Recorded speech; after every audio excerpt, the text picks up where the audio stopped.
রাসূলুল্লাহ সাল্লাল্লাহু আলাইহি ওয়াসাল্লাম বলেন, যারা গুনাহ করার পর তওবা না করে যদি মৃত্যুবরণ করে, তার জন্য জাহান্নাম অবধারিত হয়। মুহতারাম হাজরিন, আমি আলোচনার বিষয় বলছিলাম গুনাহগারের তওবা। একজন আল্লাহর নবীর সাহাবিনী একজন মহিলা রাসূলের দরবারে এসে বলতেছে, ইয়া রাসূলুল্লাহ, আমি জিনা করছি ইয়া রাসূলুল্লাহ, আমাকে হদ লাগান, জিনার যে শাস্তি আছে শাস্তি দেন। আল্লাহর নবীর কাছে যখন ওই মহিলা এসে যখন বলল, ইয়া রাসূলুল্লাহ, আমি জিনা করেছি, আমাকে জিনার হদ লাগান, জিনার জন্য যে শাস্তি আছে শাস্তি দেন। আল্লাহর নবী সাল্লাল্লাহু আলাইহি ওয়াসাল্লাম বললেন, তোমার গর্ভের মধ্যে যে বাচ্চা আছে, তুমি যে অন্তঃসত্ত্বা, তোমার গর্ভে যে বাচ্চা আছে, বাচ্চা তো জিনা করে নাই, বাচ্চা তো কোনো গুনাহের মধ্যে লিপ্ত হয় নাই, বাচ্চা তো নিষ্পাপ, একজন শিশু, সেই বাচ্চাকে আমি কিভাবে মারব? রাসূলুল্লাহ সাল্লাল্লাহু আলাইহি ওয়াসাল্লাম বললেন, তুমি বাচ্চাকে প্রসব বেদনা করে জন্ম দাও, জন্ম দিয়ে তুমি আমার দরবারে আসিও, তখন তোমাকে শাস্তি প্রয়োগ করব। ওই মহিলা বলে, ইয়া রাসূলুল্লাহ, ইয়া হাবিবাল্লাহ, আমার থেকে জাহান্নামের যে কত ভয়ঙ্কর যে আযাব আছে, আযাব তো আমি সহ্য করতে পারবো না। ইয়া রাসূলুল্লাহ, আমি কোন দিন মারা যাই, আমাকে শাস্তি দেয়া যায়। রাসূলুল্লাহ সাল্লাল্লাহু আলাইহি ওয়াসাল্লাম বললেন, শাস্তি দেওয়া যাবে না, তুমি সন্তানকে জন্ম দাও। আল্লাহর নবীর কথা অনুযায়ী সেই মহিলাটা বাসার মধ্যে চলে যায়। বাসার মধ্যে চলে যাওয়ার পর কিছুদিন পর সে সন্তান জন্ম দিয়েছে। সন্তান জন্ম দেওয়ার পর সন্তানকে একজনকে দিয়া আল্লাহর নবীর দরবারে মহিলাটা আসলো, ইয়া রাসূলুল্লাহ, ইয়া হাবিবাল্লাহ, আমি সন্তান জন্ম দিয়েছি, আমার গর্ভে এখন সন্তান নাই, আমাকে আপনি জিনার যে হদ আছে, জিনার যে শাস্তি আছে, শাস্তি প্রয়োগ করেন।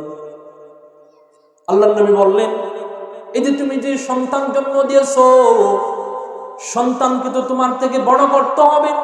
এই সন্তান দুধ কার থেকে খাইবে? এই সন্তানকে কে খানা খাওয়াইবে? তোমাকে যদি মেরে ফেলি, কে সন্তানকে দুধ খাওয়াইবে?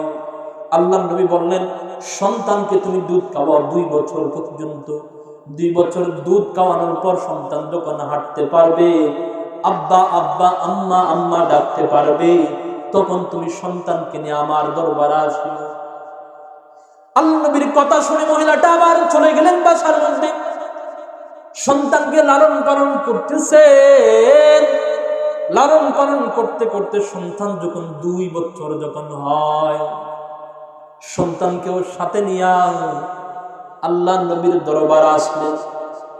সন্তানকে শুকনা রুটি, আরবের মধ্যে রুটি খাওয়ার প্রচলনটা ছিল, রুটি খাওয়ানো শিখিয়েছে সন্তানকে, বাহিরের খাবার খাওয়ানো শিখিয়েছে সন্তানকে।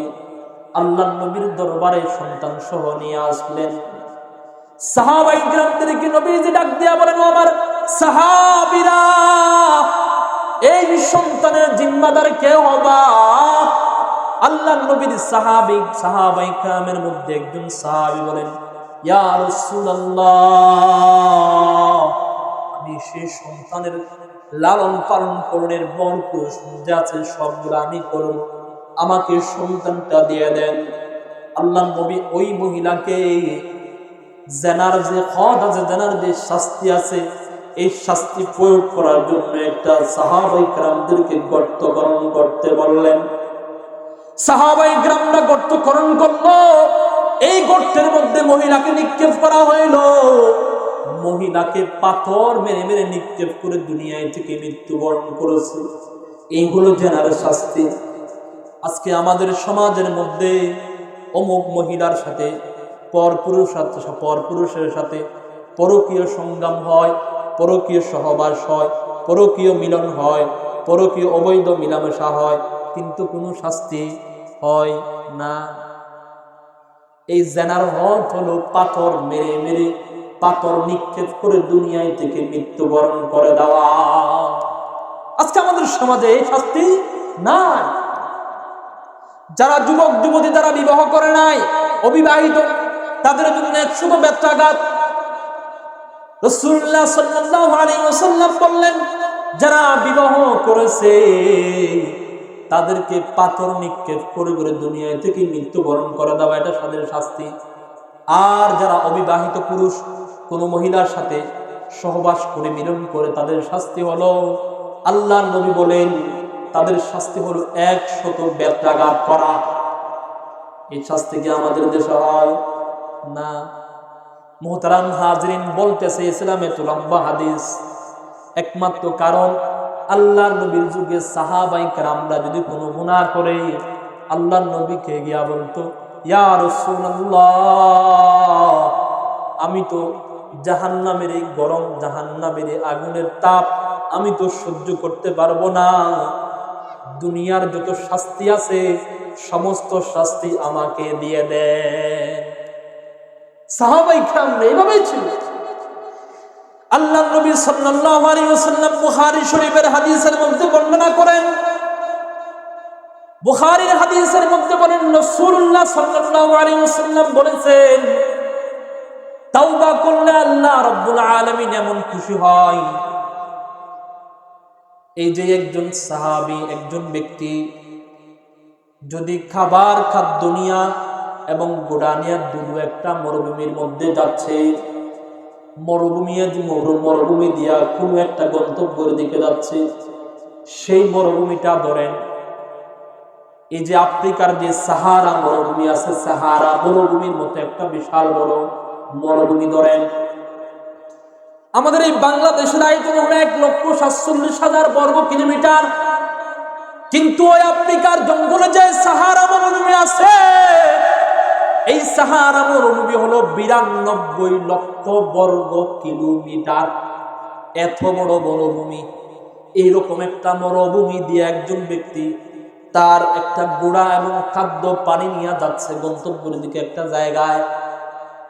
যাইতে যাইতে কত দূর যাওয়ার পর তার দিকে তন্দা চলে আসলো, ঘুম চলে আসলো, সেই ঘুমায় গেল। এই যে সফরের জন্য যে গাদা আছে, ওট আছে, যন্ত্রপাতি আছে, খাবার আছে, পানি আছে, সবগুলো একটা গাছের সাথে বা কোনো একটা জায়গায় রেখে সে ঘুমায় পড়ল। হঠাৎ ঘুম থেকে উঠে দেখে তার উট নাই, তার খাবার নাই। সে চিন্তায় পড়ে গেল, কোথায় আর যাবো এখন? যদি এদিকে যাই, যাইতে যাইতে যাইতে যাইতে যাইতে আমার মৃত্যু হয়ে যাইবে। আবার চিন্তা করে, আমি যদি পিছনের দিকে যাই তাহলে পিছনের দিকে আমার গন্তব্য পর্যন্ত যাইতে যাইতে যেই সময় লাগবে, ওই সময়ের মধ্যে আমার তো মৃত্যু চলে আসবে। সে বলতেছে, আর তো সামনেও যাব না, পিছনেও যাব না, কোথাও যাব না, আমি এখানেই মৃত্যুবরণ করব। সেই বলে আবার সেই ঘুমের মধ্যে পড়ে যায়। হঠাৎ ঘুম ভেঙে গেল।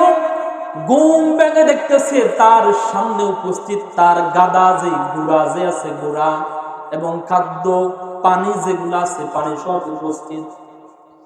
সেই খুশিতে আত্মহারা হয়ে পড়ে, আনতা রাব্বি ওয়া আনা আবদুক, ও আল্লাহ, আমি তোমার রব, তুমি আমার বান্দা। কি বলছে? আমি তোমার রব, তুমি আমার বান্দা। খুশিতে বলছিল, খুশি বলতেছে আমি তোমার রব, অথচ রব হলো কে? আমাদের আল্লাহ না? সে বলতেছে আমি তোমার রব, তুমি আমার বান্দা। খুশিতে আত্মহারা বলছে। আল্লাহ নবী হাদিসের মধ্যে বলেন, বান্দা যেই খুশিতে এত তার অন্তর থেকে এই কথা বেরিয়ে আসলো, এর চেয়ে বেশি খুশি হয় বান্দা তওবা করলে। বান্দা কি করলে? তওবা করলে। বান্দা গুনাহ করার পর যখন তওবা করে, তার সেই বেশি ক্ষতি হয়। মুহতারাম হাজিরিন, জন্য গুনাহ করার পর তওবা করবেন। গুনাহ করার পর তওবা। বান্দার কাজ তো গুনাহ করা, তার তো গুনাহ হয়ে যাইবে। এই গুনাহকে এড়িয়ে চলার জন্য, এই গুনাহ মুক্ত হওয়ার জন্য যত পথ আছে এই পথ তো অবলম্বন করতে হবে। এই পথ অবলম্বন করার পরও যদি গুনাহ হয়ে যায় তাহলে তওবা। তাহলে কি তওবা? এই যে সাহাবী বলতেছে, আল্লাহ আপনি আমার রব, আল্লাহ আমি আপনার রব, আপনি আমার বান্দা। খুশিতে আত্মহারা বলছে, খুশিতে আত্মহারা বলছে। এই ইচ্ছে বেশি খুশি হয় বান্দা যখন কি করে, তওবা করে। মুহতারাম হাজিরিন, এই জন্য গুনাহ করছেন ঠিক আছে, সাথে সাথে তওবা করেন। এখন আমরা তওবা করি কখন? যখন মৃত্যু কাছে চলে আসবে, বৃদ্ধ হয়ে গেছে বা মৃত্যু কাছে চলে আসছে, সাকরাত চলতেছে। ও ছেলে, ইমাম সাহেবকে দূরত্ব দেখে নিয়ে আসো, তাড়াতাড়ি ডাকে নিয়ে আসো, দেখে নিয়ে এসে একটু তওবাতিল্লাহ করায় দেয়। কি দেয়? তওবাতিল্লাহ করায় দেয়। এই তওবা কাজ হবে না, এই তওবা কাজ হবে না। আপনি যেই মুহূর্তে তওবা করতেছেন এই তওবা কাজ হবে না। আপনার স্মরণ শক্তি রাখতে আপনি রব্বে করিমের কাছে কান্নাকাটি করে সিজদায় পড়ে বলেন, আল্লাহ আমি তো অনেক গুনাহ করে ফেলেছি, আল্লাহ দয়া করে আমার গুনাহকে মাফ করে দাও। দু চোখের পানি ফেলেন না, সাথে সাথে বান্দা, সাথে সাথে আল্লাহ কবুল করে দেন। মুহতারাম হাজিরিন, শুধু এই কথাই নয়, রাসূলুল্লাহ সাল্লাল্লাহু আলাইহি ওয়াসাল্লাম আর এক হাদিসের মধ্যে বলেন, একজন ইমাম ছিলেন, একজন কাপুন সুর ব্যক্তি ছিলেন। আপনাদের এলাকার মতো একটা এলাকা, ধরুন একজন যুবতী মহিলা মৃত হয়েছে, মারা গেছে। যখনই মারা গেছে তাকে গোসল করায়া ভাই বোন আত্মীয় স্বজনরা সকলে মিলে তাকে কবরের মধ্যে দাফন করেছে। কবরের মধ্যে যখন দাফন করে, ওই এলাকার মধ্যে একজন কাফন চোর ছিল। সেই কাফন চোর রাত্রে যেই মহিলার কবর দিয়েছে সেই মহিলার কবরের পাশে গিয়া কাপনটা গজ দিয়া কাপনটা এবং কবরটা খনন করে কাপনটা নিয়ে চলে আসছে। কাপনটা নেওয়ার জন্য যখন সে কবর খনন করলো, কবর খনন করে দেখতেছে এখানে যুবতী মহিলার গায়ের মধ্যে কাপনের কাপড়। এই কাপনের কাপড় গুলা যখন করলেন, খোলার পর দেখতেছে তার লজ্জাস্থান, তার যত আকর্ষণ, যত যেই শরীর দেখলে পুরুষটা আকর্ষণ হয় সেই শরীর দেখা যাচ্ছে। যুবক ওই মহিলার দিকে যৌবনের নজরে তাকায়া যুবকের মনের মধ্যে কুধারণা চলে আসলো, যুবকের মনের মধ্যে গুনাহের ধারণা চলে আসলো। যুবক মহিলার কাছ থেকে, মহিলার গা থেকে কাপড়গুলো সরায়া সেখানে সহবাস মিলন, অবৈধ মিলন করছে কবরের মধ্যে। যুবক অবৈধ মিলন করার পর যুবক যখন কাপড় নিয়ে যখন কবর থেকে উঠে যখন চলে যাচ্ছে, আল্লাহর কি হুকুম জানি না, ওই মহিলাটা কবর থেকে উঠে ডাক দিয়া বলতেছে, ও যুবক, ও যুবক, এ যুবক তুমি আমাকে অপবিত্র করো কেন চলে যাচ্ছ? আমার ভাইয়েরা, আমার বোনেরা, আমার আত্মীয় স্বজনরা আমাকে পবিত্র করে কাফন পড়ে আমাকে এখানে দাফন করেছে, তুমি আমাকে অপবিত্র করে কেন চলে যাচ্ছ? যুবক ওই মহিলাটা যে আওয়াজ দিয়ে যখন বলছে, যুবক আওয়াজ শোনার পর সাথে সাথে কাপনটা পেলে আরো দৌড় দেয়। কি আশ্চর্যের বিষয়, সেই তো মৃত, তাকে আমি জেনা করলাম, তার সাথে সহবাস করলাম, সে তো কোনো আওয়াজ টাওয়াজ করে নাই, কিন্তু এখন আমি চলে যাওয়ার সময় এই আওয়াজ করতে আসলো। যুবক দৌড়ে চলে যায়। তার মনের মধ্যে কম্পন সৃষ্টি হয়ে যায়, কি করব আর কি করব। রাস্তার পারে সেই বসে বসে কান্না করতেছে, হায় রে আফসোস, কি করলাম, কি করলাম, কোন গুনাহ করে ফেললাম, আয় আল্লাহ দয়া করে আমাকে আমার গুনাহকে মাফ করে দিন আল্লাহ। এই বলে বলে কান্না করতেছে রাস্তার পারে বসে বসে। সেই রাস্তা দিয়ে যাচ্ছে হযরত উমর, নবীজির দরবারে যাচ্ছে হযরত উমর। উমর রাদিয়াল্লাহু তাআলা যখন ওই ব্যক্তিকে যখন দেখলেন, উমর রাদিয়াল্লাহু তাআলা কান্না দেখে ব্যক্তির কাছে গিয়া বলে, এ যুবক, তুমি কেন কান্না করতেছো? যুবক উমর রাদিয়াল্লাহু তাআলার কথা শুনে আরো কান্না বাড়িয়ে গেল। আবার জিজ্ঞেস করেছে, যুবক তুমি কেন কান্না করো? সেই যুবক আরো কান্না বাড়িয়ে দিল। আবার জিজ্ঞেস করতেছে, যুবক তুমি কান্না কেন করো? যুবক আরো কান্না বাড়িয়ে দেয়। যুবক যখন কান্না বাড়িয়ে দেয়, হযরত উমর রাদিয়াল্লাহু তাআলা আর জিজ্ঞেস করে নাই। উমর রাদিয়াল্লাহু তাআলা আপন গতিতে রাসূলের দরবারে চলে যায়। রাসূলুল্লাহর দরবারে যখন চলে যায় উমর রাদিয়াল্লাহু তাআলা রাসূলুল্লাহ সাল্লাল্লাহু আলাইহি ওয়াসাল্লামের সামনে যখন যায়, হযরত উমর রাদিয়াল্লাহু তাআলাকে দেখে রাসূলুল্লাহ জিজ্ঞেস করে, উমর তুমি কান্না কেন করতেছো? তোমার চোখে কান্নার ভাব কেন? তোমার চোখ দিয়ে কান্নার পানি কেন বেয়ে আসছে? আল্লাহর নবী হযরত উমরের কাছে যখন জিজ্ঞেস করে, হযরত উমর রাদিয়াল্লাহু তাআলা বলতেছেন, ইয়া রাসূলুল্লাহ, পথের মধ্যে দেখছি একটা যুবক কান্না করেছে, তার কাছে আমি 3 বার জিজ্ঞেস করেছি, সে কোনো উত্তর দেয় না। রাসূলুল্লাহ বললেন, তাকে আমার দরবারে নিয়ে আসো। রাসূলুল্লাহর দরবারে নিয়ে আসলেন ওই যুবককে। আল্লাহর নবী জিজ্ঞেস করে, ও যুবক তুমি কেন কান্না করো? যুবকের কাছে যখন জিজ্ঞেস করে, আল্লাহর নবী জিজ্ঞেস করার পর আল্লাহর নবীকে বলে, ইয়া রাসূলুল্লাহ, আমি কান্না করি, আমি এমন একটা গুনাহ করে ফেললাম, আল্লাহ কি এই গুনাহ মাফ করবে? আল্লাহ কি এই গুনাহ মাফ করবে? রাসূলুল্লাহ জিজ্ঞেস করলেন, তুমি কি রকম গুনাহ করলা?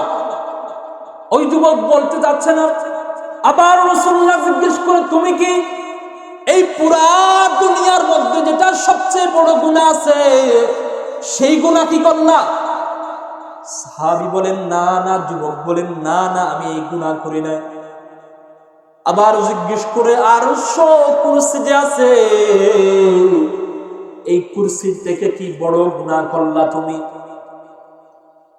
যুবক বলেন, না না, বড় গুনাহ করি নাই। আবার জিজ্ঞেস করে, তুমি কি তার চেয়ে, কিয়ামতের মাঠের চেয়ে কি তুমি বড় গুনাহ করেছো? সে যুবক বলে, না না না না। কি গুনাহ করছো বলো? যুবক বলতেছে, ইয়া রাসূলুল্লাহ, আমার এলাকার মধ্যে একজন যুবতী মহিলাকে কাপন পরায়া গোসল করায়া দাফন করেছে। ওই মহিলার কাপনকে চুরি করতে গেছি আমি, চুরি করতে গিয়া মহিলার ইজ্জত শরম গা দেখে আমি মহিলার এই কবরের মধ্যে জেনা করেছি, এই গুনাহ করলাম ইয়া রাসূলুল্লাহ। রাসূলুল্লাহ সাল্লাল্লাহু আলাইহি ওয়াসাল্লাম বলেন, ও যুবক তুমি কি আর কিছু করতে পারো না? যা, তোমার দরবার থেকে চলে যা, এইরকম গুনাহকে আল্লাহ মাফ করবে। রাসূলুল্লাহ তাকে তাড়ায় দিলেন দরবার থেকে। সেই ব্যক্তি দরবার থেকে যখন তাড়ায় দেয়, সেই মনে মনে জল্পনা কল্পনা করতেছে, সরওয়ারে কায়নাত जिधर गोशे आमिना हजरत नबी करीम সাল্লাল্লাহু আলাইহি ওয়াসাল্লাম যেহেতু আমাকে তার দরবার থেকে তাড়ায় দিয়েছে, আর তো কোনো আশা নাই। সেই ব্যক্তি আপনাদের যে পাশে যে পাহাড় আছে, ওই রকম পাহাড়ের পাশে গিয়ে কান্না করতেছে। কিতাবের মধ্যে লেখেন এমন ভাবে কান্না করছে, তার কান্নায় পাহাড় পর্যন্ত কান্না করেছেন। পাহাড় পর্যন্ত কান্না করেছেন। এদিকে হযরত জিবরাইল আলাইহিস সালাম আল্লাহর নবীর কাছে এসে বলে, ইয়া রাসূলুল্লাহ, বান্দাকে কে বানিয়েছে? নবীজির কাছে জিজ্ঞেস করে, বান্দাকে কে বানিয়েছে? বান্দার রিজিকের কে ব্যবস্থা করে? বান্দা গুনাহ করলে কে মাফ করে? নবীজির কাছে যখন এসে জিজ্ঞেস করে, জিবরাইল আলাইহিস সালাম যখন বলল বান্দাকে কে বানিয়েছে, নবীজি বললেন আল্লাহ বানিয়েছে। বান্দাকে রিজিকের ব্যবস্থা কে করে? নবীজি বললেন আল্লাহ করে। বান্দার গুনাহ করলে যে গুনাহ মাফ কে করে? নবীজি বললেন আল্লাহ করে। ও নবী, সংবাদ দিয়ে দাও ওই ব্যক্তির তওবা কবুল হয়েছে যে পাহাড়ের পাশে বসে বসে যে কান্না করে করে রব্বে কারীমের দরবারে দোয়া করতেছে, তার তওবা কবুল হয়েছে। তাড়াতাড়ি ওকে ডেকে নিয়ে আসে, সুসংবাদ দিয়ে দাও। সুবহানাল্লাহ বলেন না? মুহতারাম হাজিরিন, তাকে ডেকে নিয়ে আসা হলো। ডেকে নিয়ে এসে বলতেছে, রাসূলুল্লাহ সাল্লাল্লাহু আলাইহি ওয়াসাল্লাম বলতেছেন, তোমার তওবা কবুল হয়েছে। ও ভাই, আপনাদের কি বলতেছি, যত গুনাহ করেন না কেন আল্লাহর দরবারে তওবা করেন। যদি তওবা করেন, সেই তওবা রব্বে কারীম কবুল করবেন, সাথে সাথে কবুল করে দিবেন। আরেক সাহাবী রাসূলুল্লাহ সাল্লাল্লাহু আলাইহি ওয়াসাল্লামের দরবারে এসে বলে, ইয়া রাসূলুল্লাহ, আমি জিনা করেছি। ইয়া রাসূলুল্লাহ, আমি জিনা করেছি, আমাকে জিনার হদ লাগান। রাসূলুল্লাহ সাল্লাল্লাহু আলাইহি ওয়াসাল্লামের কাছে এসে যখন বলে, রাসূলুল্লাহ সাল্লাল্লাহু আলাইহি ওয়াসাল্লাম সাহাবায়ে কেরামদেরকে বলেন, ও আমার সাহাবীরা, ও জিনা করেছে, ও জিনার হদ লাগাও। কি জিনার হদ লাগানোর জন্য একটা গর্ত খনন করো, এই গর্তের মধ্যে তাকে নিক্ষেপ করো, পাথর মেরে মেরে দুনিয়া থেকে নিস্তনাবুদ করে দাও। একটা গর্ত খনন করলেন, গর্তের মধ্যে ওই সাহাবীকে রাখলেন। সকলেই সাহাবায়ে কেরামরা পাথর নিক্ষেপ করতেছে। এই পাথর নিক্ষেপ করা অবস্থায় তার শরীর পেটে যে রক্ত যে বাহির হয়, এই রক্তগুলো একজন সাহাবীর গায়ে লাগলো। সাহাবীটার নাম হয়তো হযরত খালিদ বিন ওয়ালিদ রাদিয়াল্লাহু তাআলা আনহু। সাহাবীর গায়ে যখন লাগলেন, সাহাবী বাঁকা নজরে বলতেছেন, হায়রে, এই যে গুনাহগারের রক্ত আমার গায়ে লাগলো, গুনাহগারের রক্ত আমার গায়ে লাগলো।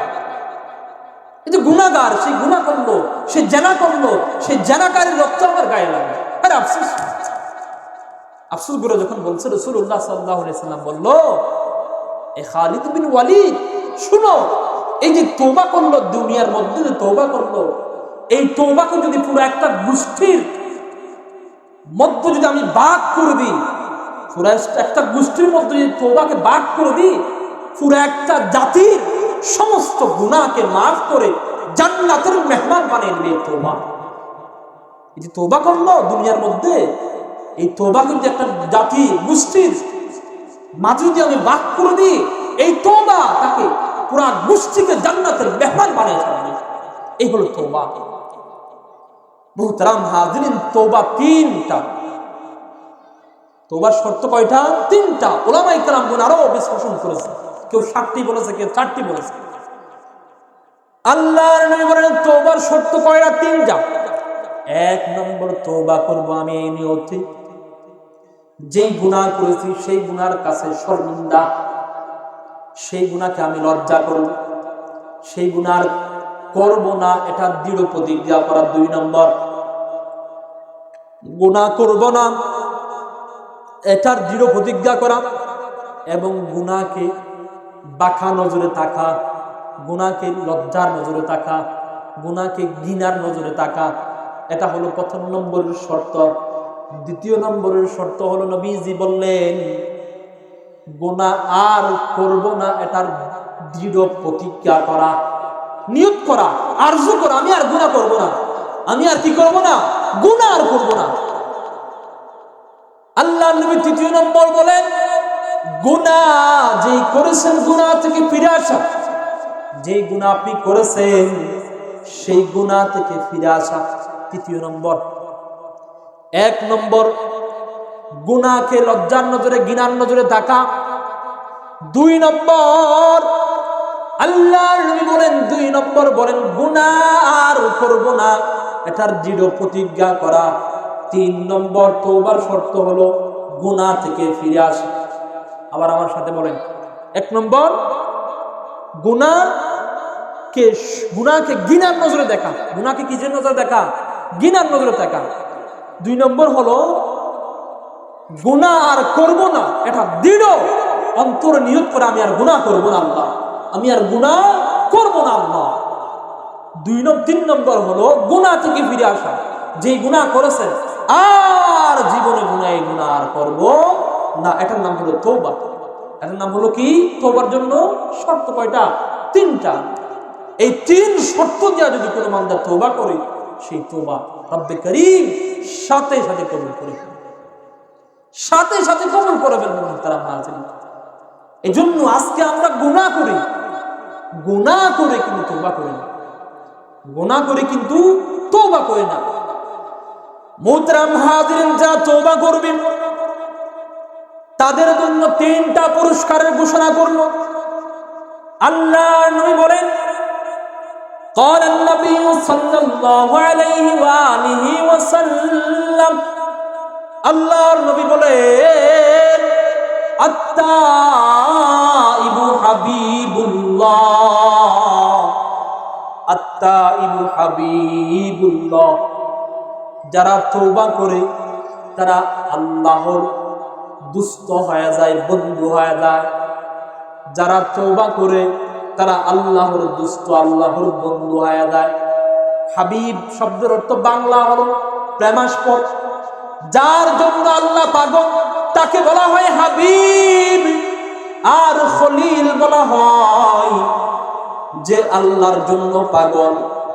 ইব্রাহিম আলাইহিস সালামকে বলল খলিল, সে আল্লাহর জন্য পাগল। কিন্তু আল্লাহর নবী বলেন, আত্তাইবু হাবিবুল্লাহ। আল্লাহর নবী বলেন, যে তওবা করবে এক নম্বর পুরস্কার হলো তার জন্য সেই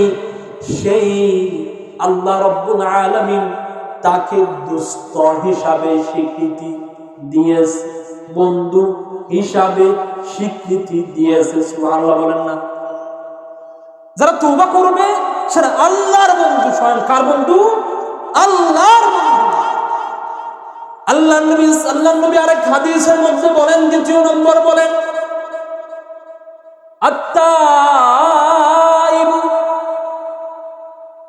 আত্তাইবু মিনাজ যামবি কামা লা যামবা লাহু। যেই ব্যক্তি গুনাহ করবে, যেই ব্যক্তি তওবা করবে তার কোনো গুনাহ থাকবে না, তার কোনো কি থাকবে না? গুনাহ থাকবে না। যেই তওবা করবে তার কোনো গুনাহ থাকবে না। এটা হলো দ্বিতীয় পুরস্কার। যদি কোনো বান্দার যদি গুনাহ করছে, তওবা করছে, তওবা করে গুনাহ নাই, গুনাহ মুক্ত, তার পরিণাম ফল সোজা কোথায়? জান্নাত। সোজা কোথায়? জান্নাত। মুহতারাম হাজিরিন, এজন্য নবীজি সাল্লাল্লাহু আলাইহি ওয়াসাল্লাম বলেন, যে ব্যক্তি তওবা করে তার কোনো গুনাহ থাকবে না। তিন নম্বর পুরস্কার ঘোষণা করে আল্লাহর নবী বলেন, তিন নম্বর পুরস্কার বলেন, আল্লাহর নবী বলেন, যারা তওবা করবে তাদেরকে জান্নাত দেওয়া হইবে। এই জান্নাতের মধ্যে দুইটা নাহার থাকবে। জান্নাতুন তাজরি মিন তাহতিহাল আনহার। আল্লাহর নবী বলেন, যারা তওবা করবে তাদের জন্য সুসংবাদ দেওয়া হইল, তাদেরকে জান্নাত দেওয়া হইবে। জান্নাতের মধ্যে দুইটা নাহার থাকবে। কয়টা নাহার?